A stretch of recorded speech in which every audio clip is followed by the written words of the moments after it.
more than a decade of diplomatic attempts, last year, the P5+1 finally agreed on a nuclear deal with Iran.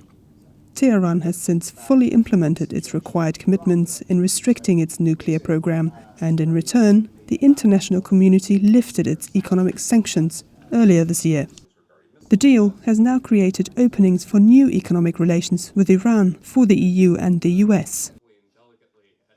So under the Joint Comprehensive Plan of Action, Iran now has the opportunity to reintegrate with the international economy in a way it hasn't experienced since really the mid-1990s. They can get international investment in the oil and gas sector, they can engage in financial transactions, they can really try and develop and build their economy. But of course, there's always the risk that the security issues are going to continue to be a problem. The United States still has sanctions on Iran regarding its support for international terrorism, for its destabilizing regional activities, for its violations of human rights. And those sanctions are going to continue to complicate Iran's ability to engage in international trade. There's always, of course, the risk, too, that Iran is going to do things on the nuclear program that will set back the implementation of the deal. So while I think the JCPOA is a good sign for Iran's ability to access the international economy, it's not over yet, and it's not perfect yet, and they're going to have to do a lot of work to try and make sure they're integrated fully in the international economy. Some believe that there is still a chance that the deal could fall through if the agreement doesn't deliver on its economic promise.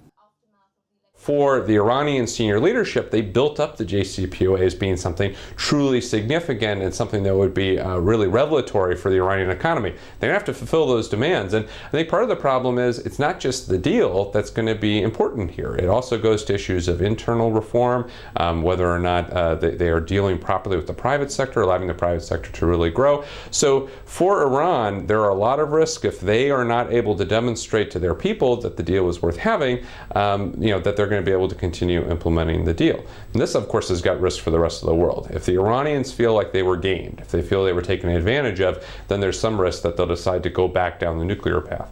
Well, I think the most important thing that the West can do to make sure that Iran's expectations are not let down and that progress continues to be made is first and foremost to ensure the sanctions relief in the JCPOA works. Iran has to be able to have a fair shot to take advantage of the deal and to take advantage of the relief that they paid for with the nuclear program.